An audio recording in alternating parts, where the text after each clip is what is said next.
Sup, ladies and gentlemen, Akolon here, and welcome back to each one. And of course, if you are new to the channel, thank you so much for joining us. I am very happy to have you here. We're talking about the Winterqueen, we're talking about Elune, we're talking about the bond of sisters, and we are talking a little bit about the Grimoire of the Shadowlands and Beyond, the new book that is coming very soon. Of course, first we'll get Folks and Fairytales, then we'll get Grimoire of the Shadowlands and Beyond, and then later this year we will finally get our hands on the novel Sylvana. So Blizzard really is spoiling the readers among the World of Warcraft crowd, and this is something that I sort of discovered. Before we get into the video, let me just explain a few things. I sort of discovered a few days ago while I was leveling my Demon Hunter through Ardenweald, something that I had missed completely, and I think almost everyone had missed completely, because I've never heard anyone talk about this. I've never heard anyone actually point this out, but this was a rather massive discovery. And then, of course, Wowhead goes ahead and they link a bunch of these pages for World of Warcraft Grimoire of the Shadowlands and Beyond, and in this there is a passage on the Winterqueen. Now, the Grimoire of the Shadowlands is written from the broker's perspective, all of the information that they had gathered throughout the ages of our universe, so you can think of it as almost similar to the Chronicles, so very much like the Chronicles, with the one exception being this is not written from the perspective of the Titans, but rather from the perspective of the brokers. So we're getting a two-sided view of the universe, which is really cool, because I do think the brokers sit on more information than what they're willing to actually divulge to us. Now, before we get into the video, before we do anything, I want to invite you to smack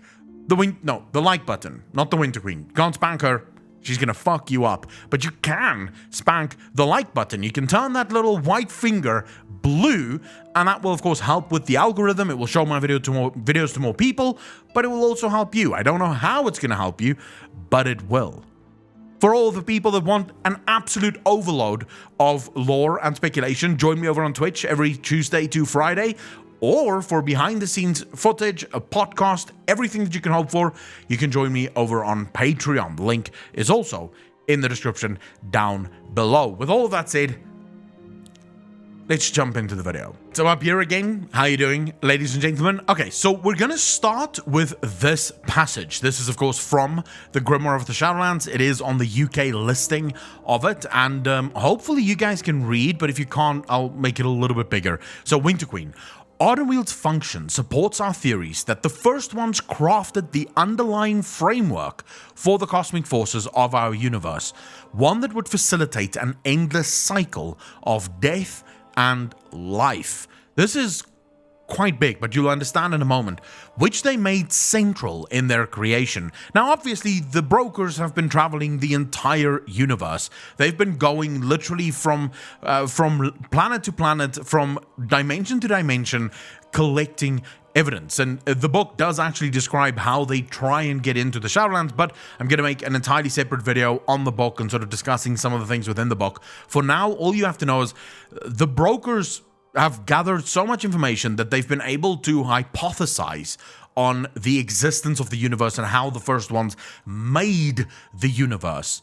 In this, they sort of believe that this backs their theories, it backs their claims, which they made central in their creation. The role they designed for the Winterqueen within this cycle was a vital one, requiring a bond between the conflicting forces so intimate that it is logical to assume that the existence of a reciprocal being who serves as her counterpart can be found as well. Now that's huge.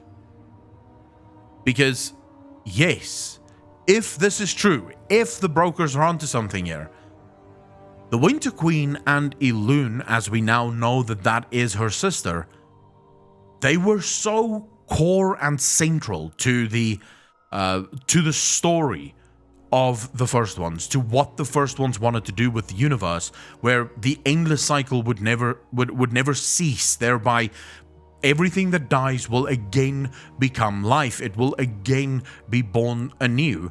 The Winterqueen and Elune were central to this plan. Now, there is a lot of stories around this, but before we continue with this, I want to highlight something that I found a couple of days ago while leveling through Ardenweald, which I personally believe very, very interesting. When you just finish the Ardenweald campaign and you're handing the message to the Winterqueen from the Primus, the Winterqueen observes the message from the Primus and then she says, "My old friend, after countless ages, our worst fears have come to pass. My old friend." Zuval refers to himself as brother when he talks to the Archon. The Primus refers to Zuval as brother when he talks about Zuval. So Zuval is a brother to those two. We know at least that he is a brother to the Archon and he is a brother to the Primus. We know that Denathrius is most likely not linked to the others because Denathrius refers to Zuval as the Banished One. He does not refer to him as brother, nor does anyone else seem to refer to Sire Denathrius as a brother. So Sire Denathrius might be a being from a completely different realm. But here we have the Winterqueen not saying, "My brother, after countless ages, my old friend." So for every single one of you that was going through all of this and thinking, "Oh my god, I can't believe they just relegated Elune to just being another Eternal One," I don't think she is. Nor do I think the Winterqueen is. I think they were made very specifically for very specific tasks like the Broker's Claim, but I think they were made as more. I think they are more powerful than the other Eternal Ones. By the way, I believe Zuval to be exactly the same. I believe Zuval was also created for some purpose that was far above and beyond the other Eternal Ones. This is why he is so powerful, and we may actually be looking at another sort of Deathwing-esque kind of story where he was the most wise and most powerful among all of them, but it is his wisdom that ultimately claimed him in the end. Now, this was a massive passage for me, because I've been wondering about the Winterqueen for a long time.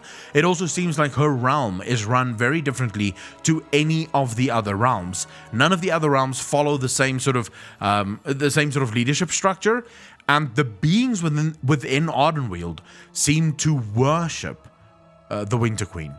They don't just look at her as their leader. She is almost their god. That is how powerful she is, at least to them. Now, we'll continue with the rest of the story here. The Night Fae of this realm seem unable or unwilling to provide details that might substantiate my theory, though I did locate one source who, when pressed, admitted to having overheard the Winterqueen refer to a certain life-bound entity as her sister. A familial term that would seem ill-fitting when used in reference to a being who is directly contrary to her very nature. Yet just as the Winterqueen assumed her place in the Pantheon of Death, this apparent counterpart took up a similar position in what we must hypothesize to be a Pantheon of Life. Now, it's interesting that all of this is hypothesis. They don't know if there is a Pantheon of Life. They just hypothesize that there must be, because Elune is on the other side. Now, of course, there is also arguments that Elune may have given up her sort of control. She may have given up her title. This is why Xalatath referred to her as an upcoming goddess or an upstart goddess, because she gave up the title of life, maybe to protect Azeroth, maybe because Azeroth is the ultimate titan of life, and therefore Azeroth must be defended at all times. So she gave up her power on the Pantheon of Life, or her seat on the Pantheon of Life, in order to defend and protect Azeroth. I don't know exactly what happens there, but more and more I am starting to think something big is going on with the Winterqueen and Elune, and they are definitely not the same as the other Eternal Ones. Whatever relationship might have once existed between the two siblings, whose bonds was fundamental to the eternal cycle between death and life, seems to have been all but severed For how could even two figures of such unimaginable power commune across the veritable chasm that separates their disparate planes of existence? It is said, only in hushed whispers, I assure you, that the eons that followed their parting, signs of resentment and pain began to mar the placid visage of the Winterqueen, especially when she heard the name of her sister uttered within her forest. Even her recent action to save Ysera betrays those emotions, for I am told that the Winterqueen seemed to show a moment of hesitation before making the sacrifice required to save the soul of the dragon so dear to the one she resented.